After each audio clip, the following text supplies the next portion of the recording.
Okay, Thug Life 14. Now seating. I'm sure it's very dark. Let's see what we got today.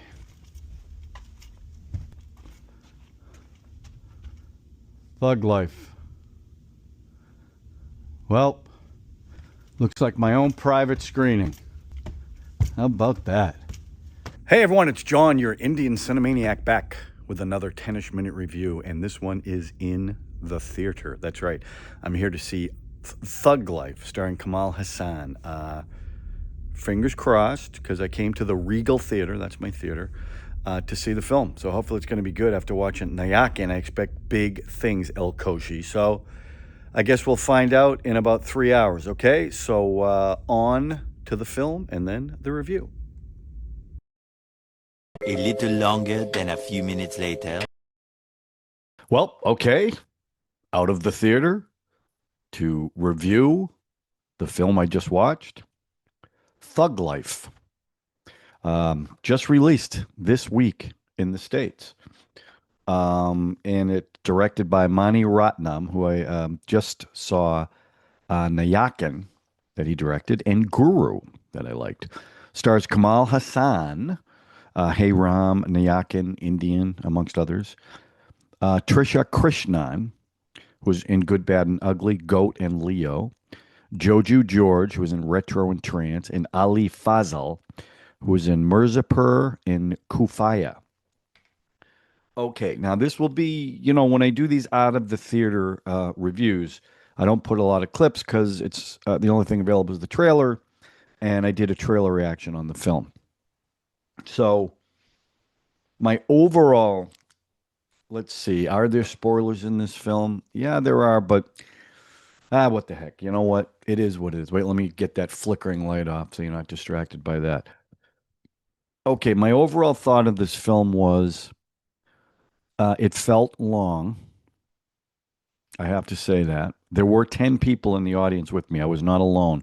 I was alone at the very beginning, and then a bunch of people showed up, including a little kid, like a 1 or 2-year-old. And I don't know if this film was appropriate for that age. I thought the story was not very good, and I know Kamal Haasan co-wrote this story. I thought the story was all over the place with a lot of cliches. There were like, it opens up with a really good action scene and a black and white flashback with a young Kamal Haasan in black and white. And again, I'm pretty sure they de-aged him. But the other interesting about Kamal Haasan that I find is the way he's able to change his look to show aging, but he does it in a very realistic way, not prosthetic makeup. I think I talked about that on Nayakan too, and definitely in this one. It opens up with him as pretty much as an old man, and he ends up doing a voiceover, but he turns and looks directly into the camera and is talking to the audience, breaking the fourth wall. Then it goes to the flashback, and the story is about he's a criminal, a head guy, a Don. And in the opening action scene, there's a big shootout. And it's actually done really, really well, I think. And a newspaper delivery guy ends up getting killed. And his son and daughter are helping him deliver the papers. Amar and Chandra, I think her name was. And they get separated, and Kamal Hassan's character ends up with Amar. And his character's name was Rangaraya, although they called him something else. Sakthi, they also called him that. And he's got a loving wife and a mistress, played by Trisha Krishnan, who was kind of wasted in this film. The guy who played Amar, which I believe was Ali Fazal, he was pretty good in this. Now, I guess I should just. I wasn't bowled over by this film. There were things in it I liked. Some of the action scenes I really liked. Now he's getting, Kamal Hassan's not a young guy. I think he's 70. So most of the fight scenes are typical slow mo, which I get. But there were some things he did, like he got trained by a Buddhist monk. That's what I mean about some of the cliches they had in this film. And some of those scenes, it looked like it was him. Now there was also a great fight scene with Amar and another bad guy, and that was done full speed, which was very good. And I think, how do I say this? I think if you really like Kamal Hassan, I think you'll like this movie because he's very good in it. He plays all different ages. He plays all different things happen to him throughout the movie that he's got to react to, and he's got a presence, and he's got kind of a raspy voice. So I think in that regard, you'd probably like this film. Um, I think some people are going to be disappointed by it because the story was all over the place, and they did, like I said, at one point, and this is not shown, but his wife gets in an accident while he's in jail, and she ends up with amnesia and doesn't know who he is. So he comes out of jail and she has no idea who he is. And I guess that's supposed to be a big emotional scene. But that goes till the end of the movie. There's a little hint that maybe she remembers him, but not really. And then another cliche. So the whole movie, he's trying to help Amar find his sister, Chandra.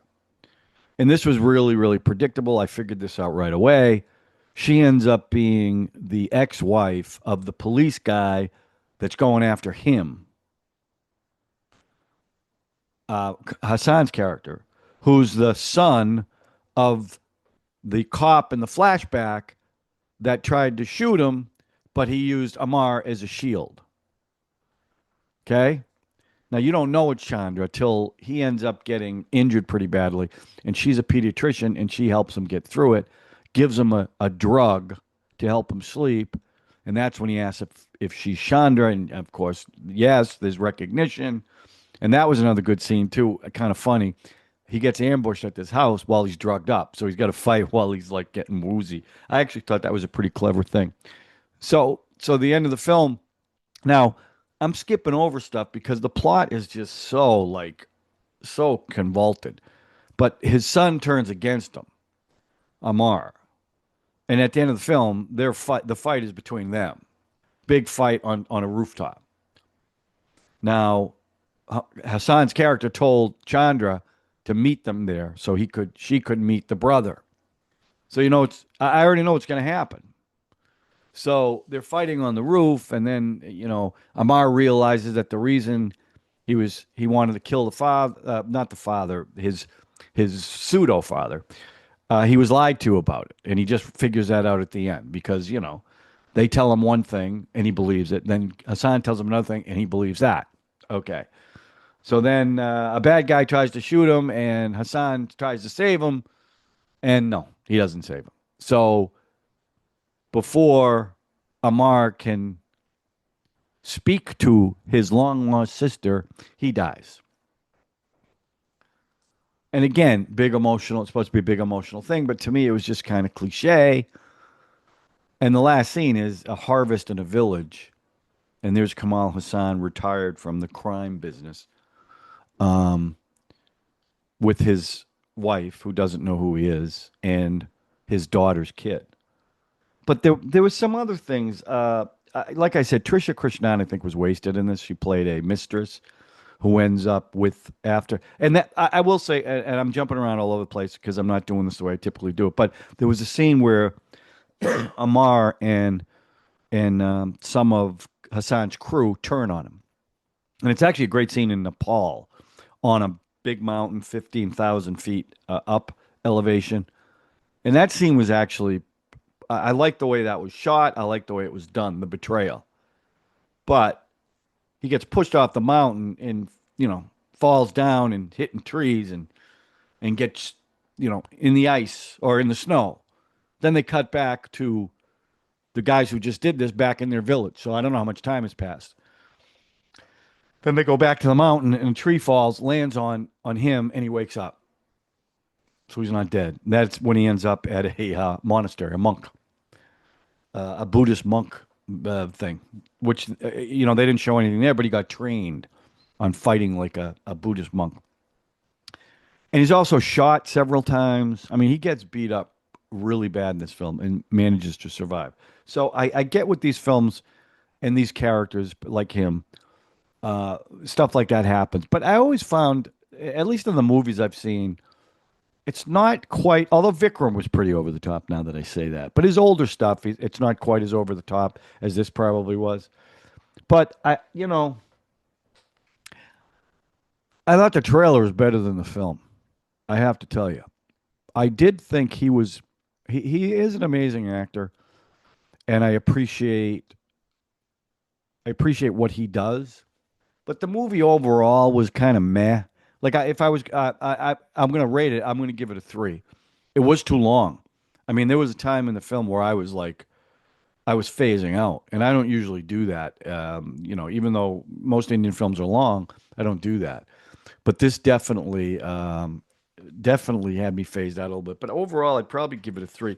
I'm trying to think if there anything else that kind of stood out for me. Oh yeah, when the mistress. So there's a scene, and again, this is like okay, whatever. Um, the mistress is with Amar, but Amar knows that Hassan's character's coming to kill him, and they got this beautiful house on the beach.